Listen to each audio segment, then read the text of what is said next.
आज बात करते हैं रिलेशनशिप के बारे में। कई लोगों को लगता है कि जब वो रिलेशनशिप में जाना चाहते हैं तो सबसे पहले वो सोचते हैं कि मैं गर्ल्स को या वुमेन के साथ पहले फ्रेंडशिप में आ जाऊँ।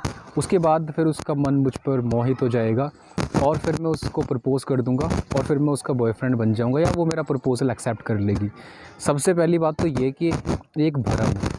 किसी उल्का पिंड का पृथ्वी पर गिर के उसको नष्ट कर देना ज़्यादा प्रैक्टिकल है, ज़्यादा ईज़ी है, बजाय इसके कि अगर आप सोच रहे हो कि कोई फ़ीमेल आपके साथ पहले दोस्ती में आके वो आपकी गर्लफ्रेंड बन जाएगी या फिर आपकी पार्टनर बन जाएगी। इसी तरह से इंडिया में ट्रेन का समय पर आना काफ़ी प्रैक्टिकल है, ज़्यादा प्रैक्टिकल है रादर दैन कि कोई फ़ीमेल आपकी फ्रेंडशिप के बाद आपको अपना बॉयफ्रेंड बना ले। इसी तरह से मैं ऐसे बहुत सारे वेरिएशन दे सकता हूँ, जैसे कि पुलिस का समय पर आना ज़्यादा प्रैक्टिकल है रादर दैन कि कोई फ़ीमेल आपके साथ दोस्ती में आने के बाद आपकी गर्लफ्रेंड बन जाए। और भी बहुत सारे हैं। रेगिस्तान में वाईफ़ाई को फाइंड आउट करना ज़्यादा पॉसिबिलिटी है रेगिस्तान में वाईफ़ाई को फाइंड आउट करने की रादर दैन कि कोई लड़की आपके साथ पहले दोस्ती बनाए और फिर वो आपकी गर्लफ्रेंड बन जाए। भले ही आपको ये प्रैक्टिकल चीज़ें ना लग रही हो, भले ही आपने कहीं मूवीज़ में देख लिया होगा कि पहले दोस्ती बनती है फिर उसके बाद फ्रेंडशिप बनती है, बट ऐसा नहीं है। सबसे पहले अगर बनेगी तो दोस्ती ही बनेगी और फिर दोस्ती ही रहेगी। और अगर फ्रेंडशिप बनानी है तो फिर दोस्ती में मत जाओ।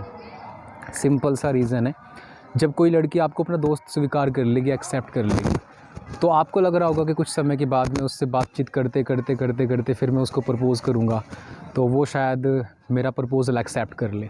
बट ऐसा होता नहीं है, क्योंकि जो आपकी इमेज है ना उसके दिमाग में वो एक दोस्त की बनी है, और जब एक दोस्त की इमेज बन जाती है तो उसका थोड़ा सा दिमाग डाइवर्ट होने में बहुत ही इम्पॉसिबल हो जाता है कि कोई फ़ीमेल, कोई लड़की जब आपको अपना एक बार दोस्त मान ले तो वो फीलिंग आपके लिए उसके अंदर क्रिएट होती नहीं है। चाहे तो आप अपने किसी दोस्त से पूछ भी लेना कि तुझे लगता है कि मैं तेरा बॉयफ्रेंड बन जाऊंगा या तू मुझे अपना बॉयफ्रेंड एक्सेप्ट कर लेगी, तो वो आपसे ये कहेगी कि मुझे तेरे लिए वो फीलिंग आती नहीं है। तो यही बात है कि अगर आप सोच रहे हो कि पहले मैं दोस्ती बनाऊँ उसके बाद बातचीत करना शुरू करूँगा, धीरे धीरे उसका ट्रस्ट जीत लूँगा, फिर मैं उसको प्रपोज़ करूँगा, फिर मैं उसके साथ फ्रेंडशिप में जाऊँगा, तो ऐसा नहीं होने का। पहले अगर आपको जो चाहिए सबसे पहले आपको वही उसी पॉइंट से स्टार्ट करना होगा। अगर आपको फ्रेंडशिप चाहिए, मतलब दोस्ती चाहिए, तो फिर दोस्त बनो। लेकिन अगर आपको फ्रेंडशिप दोस्ती नहीं चाहिए, रिलेशनशिप चाहिए उसके साथ, रोमांटिक रिलेशनशिप, तो डायरेक्ट उसको प्रपोज़ करना है, ठीक है। और इसके भी कई तरीके होते हैं, नीडी नहीं होना है। कई बार ना हम नीडी की तरह बिहेव करते हैं। एक नीडी मैन से ज़्यादा पैथेटिक चीज़ कोई हो ही नहीं सकती है लाइफ में। जैसे मैं कई लोगों को देखता हूँ